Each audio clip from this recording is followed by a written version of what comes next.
Pakistan Saudi இடையே கையெழுத்தான பாதுகாப்பு ஒப்பந்தம் உலகெங்கும் கவனிக்கப்படும் ஒன்றாக மாறியிருக்கிறது.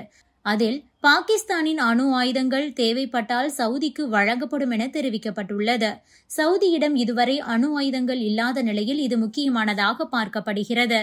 மேலும் இது இந்தியாவுக்கு விடுக்கப்பட்ட ஒரு எச்சரிக்கையாகவும் இருக்கிறது. இந்த ஒப்பந்தத்தின்படி இனி இந்தியா தாக்கும்போது பாகிஸ்தானுக்கு சவுதி அரேபியா உதவுமா என்ற கேள்விக்கு பாகிஸ்தான் ராணுவத்துறை அமைச்சர் பதில் கொடுத்திருக்கிறார். ஆம், கண்டிப்பாக இந்தியா எங்களை தாக்கினால் சவுதி அரேபியா உதவிக்கு வரும் என கூறி பரபரப்பை கிளப்பியிருக்கிறார். அது பற்றியும் பார்க்கலாம்.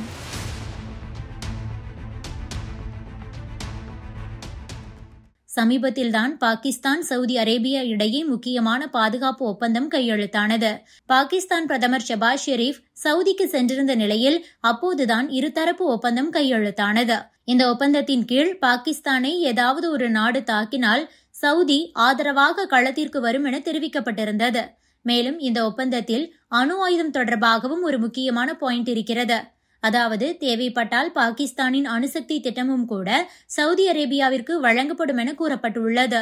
இப்போது வரை சவுதி அரேபியாவிடம் அணு ஆயுதம் எதுவும் கிடையாது. இந்த சூழலில்தான் தங்களிடம் இருக்கும் அணு ஆயுதங்கள் தேவைப்பட்டால் சவுதிக்கு வழங்கப்படும் என்ற ஒரு ஒப்பந்தத்தை பாகிஸ்தான் போட்டிருக்கிறது. இது தொடர்பாக பாகிஸ்தான் பாதுகாப்புத்துறை அமைச்சர் குவாஜா ஆசிஃப் என்ன சொல்லியிருக்கிறார் என்றால், 2 நாடுகளுக்கும் இடையேயான புதிய பாதுகாப்பு ஒப்பந்தத்தின்படி சவுதி அரேபியாவிற்கு தேவைப்பட்டால் பாகிஸ்தானின் அணுசக்தி திட்டம் வழங்கப்படும் என கூறியிருக்கிறார். இதன் மூலம் சவுதி அரேபியாவை பாகிஸ்தான் தனது அணுசக்தி பாதுகாப்பு வளையத்திற்குள் கொண்டு வந்திருக்கிறது.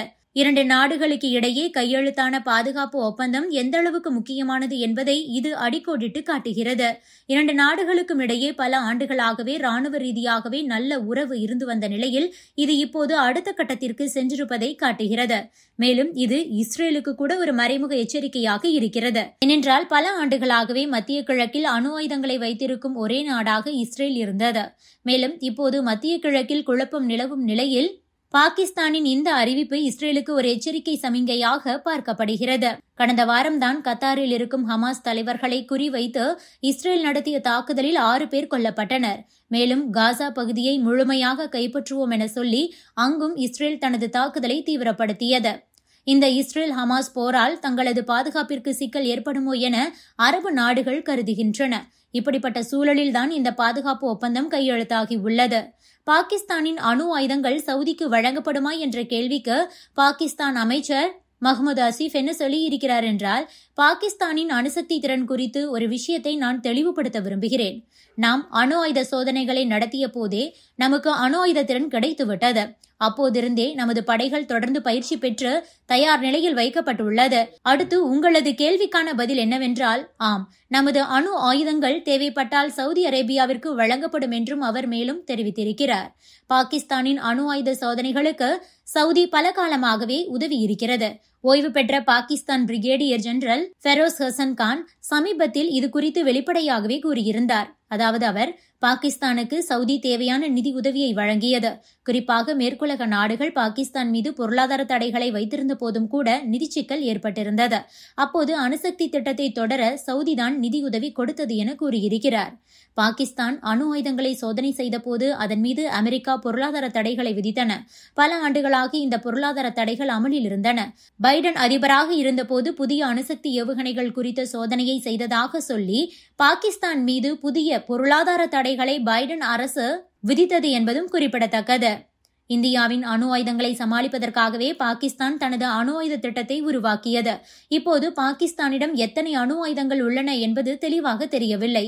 இருப்பினும் தற்போது இந்தியாவிடம் சுமார் 172 அணு ஆயுதங்களும் பாகிஸ்தானிடம் 170 அணு ஆயுதங்களும் இருப்பதாக கூறப்படுகிறது. பாகிஸ்தானின் பயங்கரவாத தாக்குதலுக்கு இந்தியா பதிலடி கொடுக்கும்போது சவுதி அரேபியா அந்த நாட்டுக்கு உதவும் என்று கூறப்படுகிறது. சவுதி அரேபியா நம்முடன் நல்ல நட்பில் உள்ளது. இதனால் சவுதி அரேபியா நமக்கு எதிராக பாகிஸ்தானுக்கு உதவுமா இல்லையா என்ற கேள்வி எழுந்துள்ளது. இது பற்றி பாகிஸ்தான் ராணுவத்துறை அமைச்சர் குவாஜா ஆசிஃப் விளக்கம் கொடுத்திருக்கிறார். இது தொடர்பாக அவர் ஜியோ சேனலுக்கு பேட்டி கொடுத்திருக்கிறார். அப்போது குவாஜா ஆசிஃப் என்ன சொல்லி இருக்கிறார் என்றால், பாகிஸ்தானை இனி இந்தியா தாக்கினால் அந்த விவகாரத்தில் சவுதி அரேபியா தலையிடுமா என்ற ஒரு கேள்வி முன்வைக்கப்பட்டது. அதற்கு அவர், ஆம், கண்டிப்பாக, இதில் எந்த சந்தேகமும் வேண்டாம்.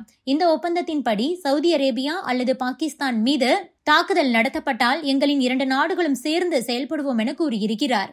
பாகிஸ்தான் ராணுவ அமைச்சர் குவாஜா ஆசிஃபின் இந்த பேட்டி நம் நாட்டுக்கு பிரச்சனையாக பார்க்கப்படுகிறது. Subscribe to One India and never miss an update.